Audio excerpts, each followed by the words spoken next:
시청자 여러분 안녕하십니까? 헬로티비 뉴스입니다. 먼저 오늘의 주요 뉴스부터 보고 오시죠.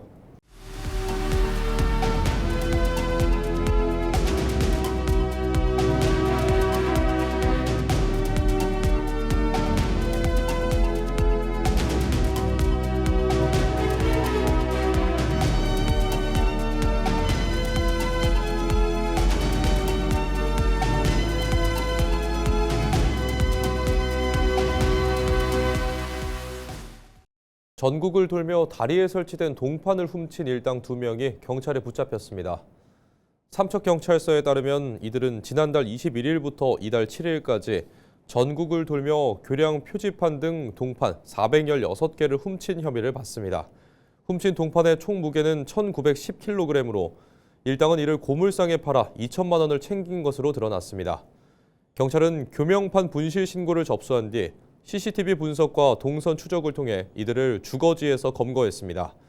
경찰 조사 과정에서 이들은 최근 구리값이 상승하자 범행을 저질렀다고 진술했습니다. 경찰은 훔친 동판을 매입한 고물상 업주 등도 작물 취득 혐의로 수사할 예정입니다. 이철규 의원이 발의한 사북사건 국가사과 이행 촉구 결의안이 국회 국방위원회를 통과했습니다.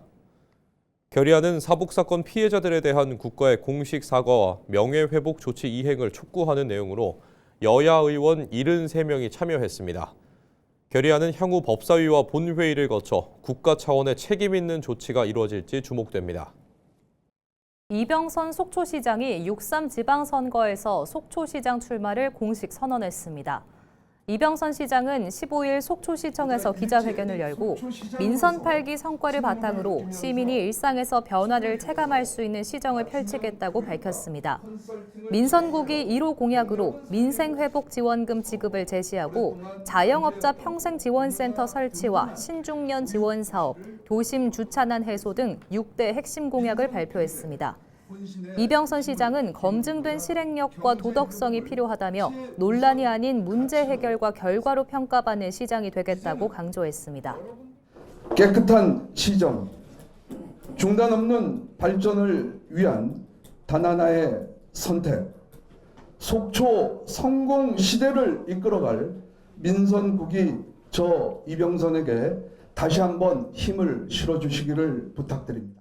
이병선 시장은 속초 출신으로 속초고와 동국대를 졸업하고 국회 입법비서관, 강원도 의원을 거쳐 민선 6기와 8기 속초시장을 지냈습니다. 원창묵 전 원주시장이 이번 원주시장 선거를 끝으로 공직 후보로서의 도전을 내려놓겠다고 선언했습니다. 원 전 시장은 15일 시청 브리핑룸에서 기자회견을 열고 이번 출마가 시민에게는 과도한 도전으로 비칠 수도 있었겠지만 분명한 이유와 절박함이 있었다며 원주의 현안을 책임 있게 마무리하고 싶었다고 밝혔습니다.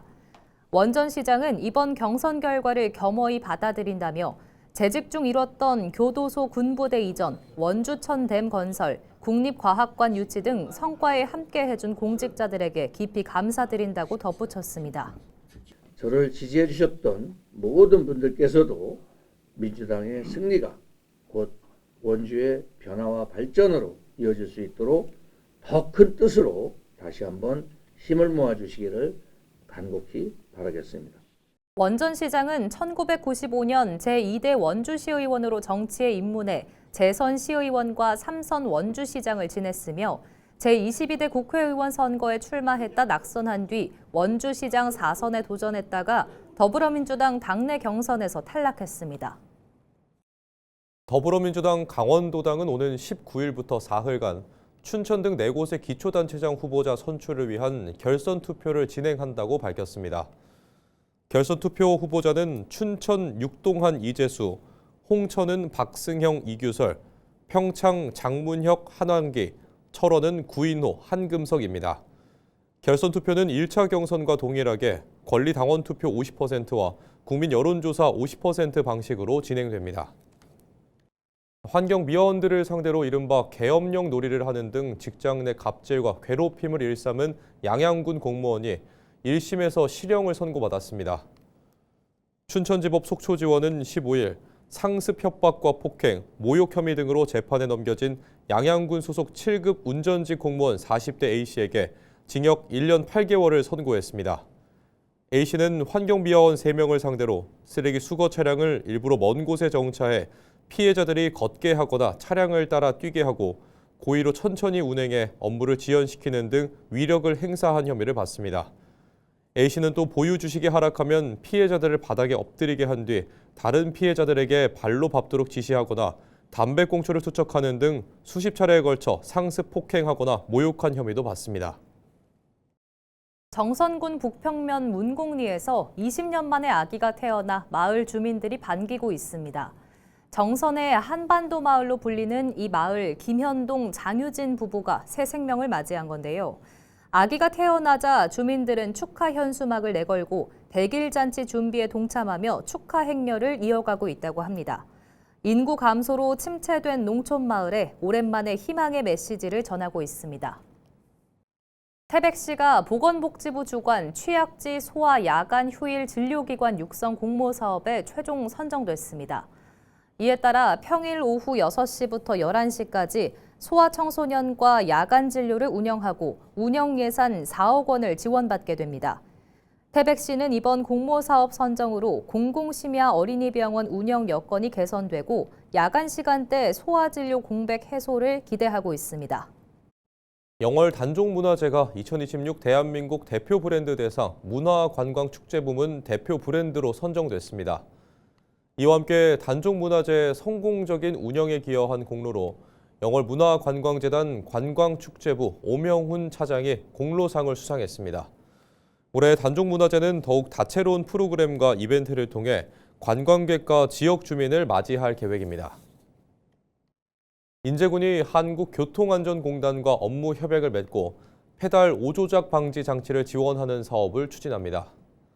페달 오조작 방지 장치는 브레이크 대신 가속 페달을 잘못 밟는 상황이 발생했을 때 가속 페달 기능을 무력화하고 경고음을 내는 방식으로 작동합니다.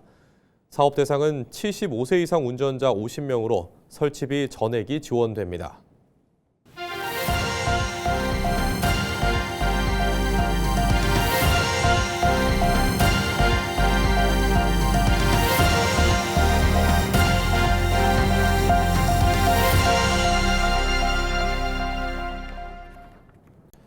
강원도 내 최대 격전지 중 한 곳으로 꼽히는 강릉시장 선거전도 관심입니다. 더불어민주당이 공천을 확정한 가운데 국민의힘도 이제 예비 경선에 돌입하는데요. 본선 대진표가 어떻게 짜일지 이목이 집중되고 있습니다. 최성식 기자의 보도입니다. 6.3 지방선거를 앞두고 강릉시장 선거가 요동치고 있습니다. 더불어민주당에서는 김중남 후보가 경선을 통과하며 발빠르게 본선 체제 구축에 나섰습니다. 역대 강릉시장 선거에서 모두 패했던 더불어민주당은 이번 선거에서 사상 첫 시장 당선자를 배출하겠다는 의지를 다지고 있습니다. 우리는 이제 더 큰 하나가 되어 본선 승리를 향해 나아갈 것입니다. 저 김중남, 이제 더불어민주당의 후보로서 현장 중심의 경청 정치를 실천하겠습니다. 반면 국민의힘은 이른바 한국 시리즈 방식 경선을 도입하며 내부 경쟁이 한층 격화되고 있습니다. 먼저 권영렬, 심영섭, 최익순 예비후보 3명이 오는 17일과 18일 예비 경선을 통해 1위를 가리게 됩니다. 가장 확장성이 크고 민주당을 이길 수 있는 유일한 후보가 보수의 중심 가치를 지키면서 이길 수 있는 후보가 권영렬이라고 합니다. 심영섭이가 시장이 되면은 바로 다시 우리 2기의 보수를 정립할 수 있는 최고의 우리 강릉 시민들에게 존경받는 시장이 될 수 있도록 하겠습니다. 우리 보수가 보수의 가치를 강릉에서 다시 한번 실현을 할 수 있지 않을까. 그 과정에서 가장 참신한 후보는 최익순 후보가 아닐까 이런 생각을 하고 있습니다.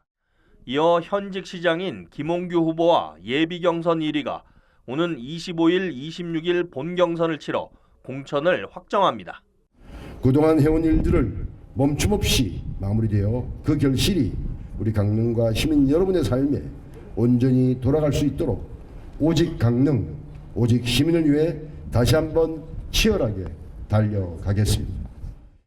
하지만 책임당원과 일반 여론조사 반영 비율, 경선 일정 변경 등을 놓고 현장에서는 일부 혼선도 빚어졌습니다.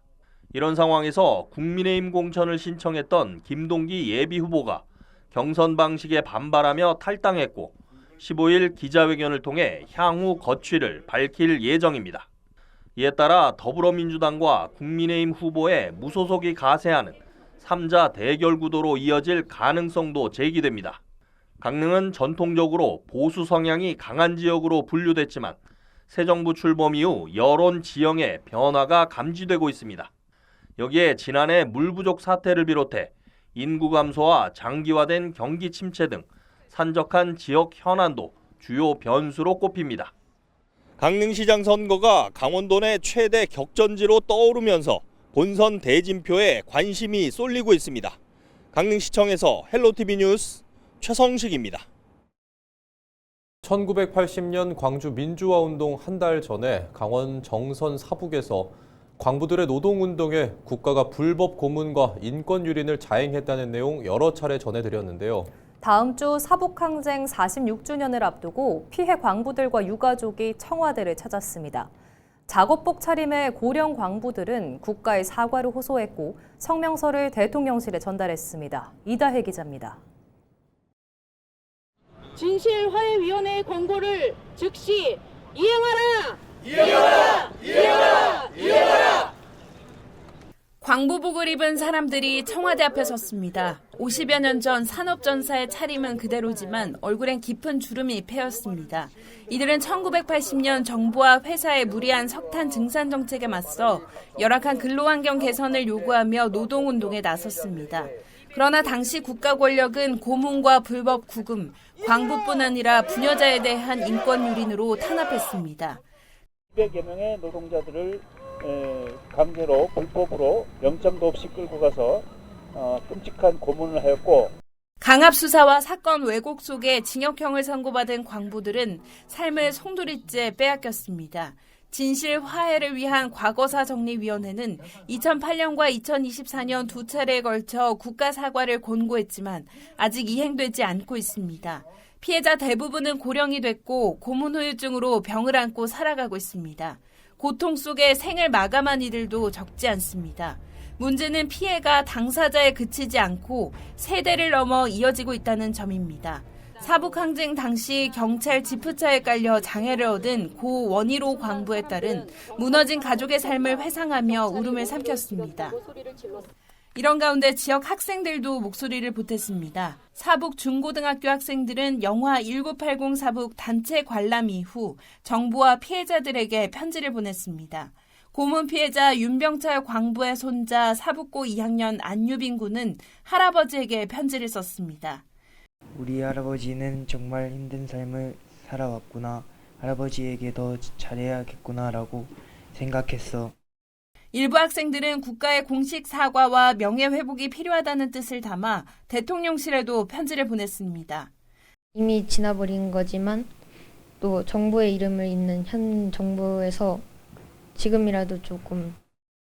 이후 청와대 국민경청비서관으로부터 답변도 전달됐습니다. 학생들의 편지를 잘 받았다. 그리고 또 이 사북항쟁에 대해서 깊이 들여다보고 있다. 앞서 지난해 사북항쟁 기념식에서 김민석 국무총리도 희생자와 가족의 명예회복에 나서겠다고 밝혔습니다. 피해자들과 지역사회는 국가가 응답하고 있다는 점에서 조심스러운 기대를 드러내고 있습니다. 광부들이 폭동이나 난동을 일으켰던 그런 사북 지역으로 기억되는 것이 아니고 지역도 명예회복을 해서. 오는 21일은 사북항쟁 46주년입니다. 국가가 언제 어떤 방식으로 사과할지 사북 광부들의 시선은 이제 청와대를 향하고 있습니다. 헬로티비 뉴스 이다혜입니다. 공무원을 향한 폭언과 폭행이 끊이질 않고 있습니다. 반복되는 악성 민원에 현장 대응은 강화되고 있지만 근본적인 해결은 여전히 과제로 남아 있는데요. 원주시는 최근 공감형 SNS 콘텐츠를 통해 시민 인식 개선에 나섰습니다. 박건상 기자가 보도합니다. 행정복지센터가 순식간에 아수라장이 됩니다. 한 남성이 테이블을 쓰러뜨리고 의자를 집어던집니다. 말리는 공무원을 밀쳐내고 급기야 입에 담지 못할 폭언을 쏟아냅니다. 이거 지난 2023년 7월에는 60대 남성이 원주시청 민원실을 찾아와 행패를 부렸습니다. 교도소 수감 중 받지 못한 재난지원금을 달라며 행패를 부렸는데 이 과정에서 공무원 3명이 직접 폭행을 당했습니다. 이 같은 일은 지난 2월에도 원주시의 한 행정복지센터에서도 일어났습니다. 이곳 민원실에는 하루 평균 1,200명가량의 원주 시민들이 찾고 있습니다. 혹시나 하는 폭언, 폭행 등에 대비해 이렇게 CCTV 녹화 그리고 개인 휴대용 영상 카메라까지 운영하고 있습니다. 좀처럼 줄어들지 않는 악성 민원에 원주시는 색다른 방식으로 대응에 나섰습니다. 최근 원주시가 제작한 영상입니다. 공무원은 샌드백이 아니야! 공무원은 샌드백이 아니야! 펀치 펀치! SNS상에서 유행하는 호신술 영상을 패러디했는데 유머러스하면서도 날카로운 메시지를 담았습니다. 현장에서 악성 민원이나 폭행 사건으로 인해서 좀 공무원들이 힘든 사례가 많이 있었는데요. 이번 영상을 통해서 좀 재미있게 그런 사례들을 좀 풀어봐서요. 좀 공감대를 형성하고자 한번 만들어 봤습니다. 다소 무거운 주제였지만 청년들의 눈높이에 맞는 영상으로 공무원들은 물론 시민들로부터도 호응이 큽니다. 네, 지금 MZ세대들 사이에서 유행하고 있는 호신술 밈 형식을 저희가 이제 사용해서 하나 쇼츠를 만들어 봤는데 지금 시민들께서도 공유도 많이 해주시고 댓글도 많이 달리고 있고 원주시는 그동안 다양한 패러디 콘텐츠를 제작하며 시민들과의 공감대를 형성해왔다는 평가입니다.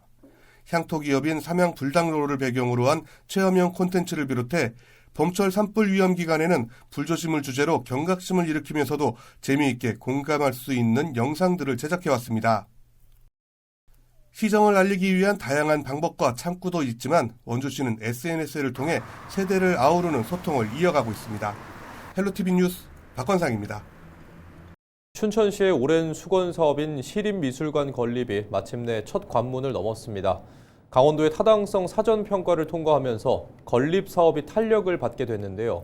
예술인들을 비롯해 지역사회의 기대가 커지고 있습니다. 전소연 기자가 취재했습니다.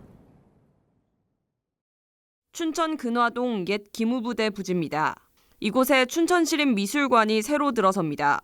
국립미술관이 한 곳도 없던 춘천에 대규모 전시 기능을 갖춘 문화예술 공간이 마련되는 겁니다.